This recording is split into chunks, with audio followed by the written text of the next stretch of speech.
تو اس شخص کا نام بابا صاحب امبیڈکر ہے۔ بابا صاحب نے بھارت کے سمویدھان کو بنایا، اور سمویدھان تو بابا صاحب نے بنا دیا، مگر بابا صاحب نے دلتوں کو،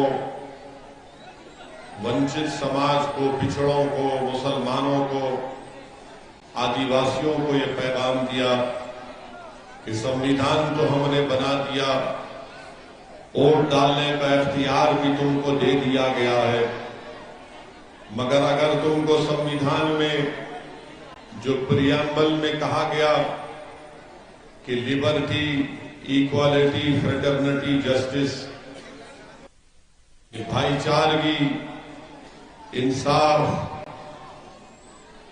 آزادی، اگر تم کو یہ حاصل کرنا ہے تو آپ کو ایک سیاسی قوت بننا پڑے گا، آپ کو اپنے ایک پولیٹیکل لیڈرشپ کو بنانا پڑے گا۔ تو جو لوگ بابا صاحب امبیڈکر کو سلام کرتے ہیں اور ان سے محبت کرتے ہیں، میں ان سے اپیل کر رہا ہوں کہ وہ بابا صاحب امبیڈکر کے خواب کو اگر پورا کرنا چاہتے ہیں کہ اس وطن عزیز میں، بھارت میں، اس دیش میں اگر ہم یہ چاہتے ہیں کہ بھائی چارگی قائم ہو، اگر ہم یہ چاہتے ہیں کہ کمزوروں سے انصاف ہو، اگر ہم یہ چاہتے ہیں کہ ظلم اور زیادتی سے ہم کو آزادی ملے، تو میں ان تمام امبیڈکر وادی لوگوں سے اپیل کر رہا ہوں کہ گجرات کے آنے والے ویدھان سبھا میں آپ ایک مرتبہ مجلس کا ساتھ دیجیے، تاکہ کمزور جب ملیں گے تو ظلم کا خاتمہ ہوگا، جب کمزور ملیں گے تو ظالم پریشان ہو جائے گا، جب کمزوروں کی طاقت میں اضافہ ہوگا تو وہ مظلوموں کی طاقت میں اضافہ ہوگا، اور جب کمزور طاقتور ہو کر گجرات کی ویدھان سبھا میں اس کے اتحاد اور ووٹ کی طاقت کے بنیاد پر جب اس کا نمائندہ، اس کا ایم ایل اے کامیاب ہو کر جائے گا، تبھی جا کر گجرات کی ویدھان سبھا میں گومتی پور کے عوام کے تکالیف، مسائل، ان کے پرابلمز کا حل ہوگا۔ ورنہ یاد رکھو، میں گومتی پور کی جنتا سے اپیل کرنے آیا ہوں کہ آنے والے ویدھان سبھا کے چناؤ میں اگر آپ نے اپنے ووٹ کا صحیح استعمال نہیں کیا تو آپ کو یقیناً یہاں سے ایک دلت تو کامیاب ہو جائے گا، مگر وہ دلت جب کامیاب ہو کر گجرات کی ویدھان سبھا میں جا کر بیٹھتا ہے تو اس کو اس بات کی اجازت نہیں ملتی اپنی پارٹی سے کہ وہ اپنے ہی سماج کے بارے میں، اپنے ہی ویدھان سبھا کے ڈیولپمنٹ کے بارے میں بات کر سکے۔ اسی لیے جب کسی ایک جرنلسٹ نے بابا صاحب امبیڈکر سے پوچھا کہ بابا صاحب، بھارت کی پارلیمنٹ میں دلتوں کے لیے پارلیمنٹ کی سیٹ ریزرو ہے، تو آپ کیوں دلت لیڈرشپ کی بات کر رہے ہیں؟ تو بابا صاحب نے کہا کہ ہاں، یہ بات سچ ہے کہ بھارت کی پارلیمنٹ میں اتنے نمبر سیٹ پارلیمنٹ میں دلتوں کے لیے ریزرو کر دی گئی ہے، مگر جب وہ دلت جیت کر بھارت کی پارلیمنٹ میں جاتے ہیں تو وہ اپنا منہ کب کھولتے ہیں؟ بابا صاحب نے سوال کیا، اور بابا صاحب امبیڈکر نے کہا کہ وہ منہ اپنا اس وقت کھولتے ہیں جب ان کو انگڑائی لینا پڑتا ہے۔ میرے عزیز دوستوں اور بزرگوں، اگر گومتی پور سے اگر آپ انشاءاللہ متحد ہو کر اپنا ایک ووٹ مجلس کے کینڈیڈیٹ کے حق میں استعمال کریں گے تو میں آپ سے وعدہ کر رہا ہوں کہ جو مجلس کا کینڈیڈیٹ آپ کی دعاؤں سے، آپ کی محنت اور جستجو اور آپ کی ووٹ سے کامیاب ہو کر جب گجرات کی ویدھان سبھا میں جائے گا گومتی پور سے انشاءاللہ، تو میں آپ کو وعدہ کر رہا ہوں کہ گجرات کی ویدھان سبھا کے در و دیوار گومتی پور کی جنتا کی آواز سے گونجیں گے۔ جب وہ گجرات کی ویدھان سبھا میں جائے گا تو خاموش نہیں بیٹھے گا، بلکہ وہ پکارے گا انصاف کے لیے، نہ صرف گومتی پور کے ڈیولپمنٹ کے لیے، نہ صرف گومتی پور کے ویدھان سبھا میں بسنے والے دلتوں کے لیے، نہ صرف گومتی پور میں بسنے والے غیور مسلمانوں کے لیے، بلکہ گجرات کے اگر کسی کونے میں اگر کوئی دلت اپنی شادی کی بارات گھوڑے پر بیٹھ کر نکالنا چاہے گا تو میں آج اعلان کر رہا ہوں کہ مجلس کا MLA اس دولے کی گھوڑے کے سامنے کھڑے ہو کر کہے گا کہ نکال اپنی شادی کی بارات، دیکھتے ہیں کہ کون بھائی کا لال تیری شادی کی بارات کو روک سکے گا۔ یہ مزاج مجلس آپ کو دینا چاہتی ہے۔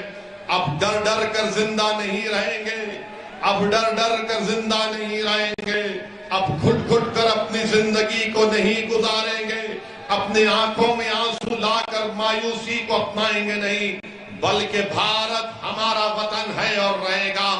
یہ جمہوری ملک ہے، یہاں پر سنویدھان بابا صاحب امبیڈکر نے بنایا اور وہ سنویدھان یہ کہتا ہے کہ دلت بھی برابر ہے، برہمن بھی برابر ہے، ٹھاکر پٹیل بھی برابر ہے تو مسلمان بھی برابر ہے، کوئی مجھ سے بڑا نہیں، کوئی مجھ سے چھوٹا نہیں۔ یہ لڑائی میں کامیابی اگر حاصل کرنا ہے میرے عزیز دوستوں، میری عزتدار ماں اور بہنوں، میرے غیور نوجوان ساتھیوں، تو میں آپ سے اپیل کر رہا ہوں کہ آپ متحدہ طور پر گومتی پور میں جب ویدھان سبھا کا چناؤ ہوں گے تو آپ مجلس کے کینڈیڈیٹ کے حق میں اپنا ووٹ کا استعمال کریے۔ یاد رکھیے، صرف ووٹ دینا کامیابی نہیں ہے، آپ برسوں سے صرف ووٹ دے رہے، آپ نے کبھی ووٹ حاصل نہیں کیا ہے۔ آج مجلس آپ کے درمیان میں آ کر کہہ رہی ہے کہ تم نے ہمیشہ ووٹ دیا ہے، آج تم کو ووٹ لینا ہے اپنے لیے، اپنے مستقبل کے لیے، اپنے بچوں کے انصاف کے لیے، گومتی پور ویدھان سبھا کی ڈیولپمنٹ کے لیے۔ میرے عزیز دوستوں اور بزرگوں، گومتی پور کی ویدھان سبھا میں آپ جانتے ہیں کہ یہاں پر سدھی بشیر کی ایک مسجد بھی ہے، مسجد بھی ہے، اور اس کے ایک مینار کے پاس اگر کھڑے ہو کر کوئی ایک مینار کے کمان کو ہلائے گا تو دوسرے مینار ہلتے ہیں نا، ہلتے ہیں نا، آواز بھی آتی ہے۔ تو یہ جو مسجد ہے، یہ جو سدھی بشیر کی مسجد ہے، اس کو اگر میں سمجھانے کے لیے کہہ رہا ہوں، یہ سدھی بشیر کی مسجد کی مثال گجرات کے مسلمانوں کے تعلق سے کہہ رہا ہوں کہ کوئی آ کر ہمارے گھر کی ایک کمان کو ہلاتا ہے تو ہمارے پورے گھر ہل جاتے ہیں، مگر یہ سدھی بشیر کی مسجد اس بات کی گواہ ہے کہ زلزلے آئے تب بھی مسجد کو نقصان نہیں پہنچا، زلزلے آئے تب بھی مسجد کو نقصان نہیں پہنچا۔ ہاں، جب ظالم ظلم کرنے کے لیے آتا ہے، اقتدار کے نشے میں چور ہو جاتا ہے اور کہتا ہے کہ میں جو چاہے ظلم کروں گا، میں جس کو چاہے اس کی گردن کو کاٹ دوں گا، میں جس کو چاہے اس مہیلا کا بلاತ್ಕಾರ کروں گا، مگر گجرات کے مسلمان ان تمام ظلم کو برداشت کیے، اور یہ سدھی بشیر کی مسجد اس بات کی مثال پیش کرتی ہے کہ ظالم نے ظلم کیا، ہمارے گھروں کو ہلایا، مگر ہمارے گھر ہلے، مگر ہمارے گھر کبھی نیست و نابود نہیں ہوئے۔ ظالم نے آ کر ہمارے گھروں کو ہلایا، مگر اس میں اتنی ہمت نہیں تھی کہ ہماری زبانوں سے کلمے کا خاتمہ کر سکے۔ ظالم نے ہمارے گھر کو ہلایا، مگر اس میں اتنی طاقت نہیں تھی کہ ہمارے دلوں سے رسول اللہ صلی اللہ علیہ وسلم کی محبت کو مٹا سکے۔ ظالم نے ہمارے گھروں کو مٹانے کی، ہلانے کی کوشش کی، مگر ظالم میں اتنی طاقت نہیں تھی کہ اولیاء اللہ کی محبت ہمارے دلوں سے نکل جائے۔ ظالم نے ہمارے گھروں کو ہلایا، مگر ظالم میں اتنی طاقت نہیں تھی کہ توحید کے پیغام کو ہماری نسلوں سے نکال سکے۔ اسی لیے میں کہتا ہوں کہ تمہاری مثال سدھی بشیر کی مسجد کی طرح ہے، تم سلامت تھے اور انشاءاللہ صبح قیامت تک سلامت رہو گے۔ میرے عزیز دوستوں اور بزرگوں، میرے عزیز دوستوں اور بزرگوں، آپ جانتے ہیں کہ گومتی پور میں اس ویدھان سبھا میں اسکول کی ضرورت ہے، اچھے اسکولوں کی ضرورت ہے، اچھے اسپتال کی ضرورت ہے، مگر یہاں سے آپ نے کانگریس پارٹی کے وِدھائک کو کامیاب کیا، کامیاب تو کر دیا،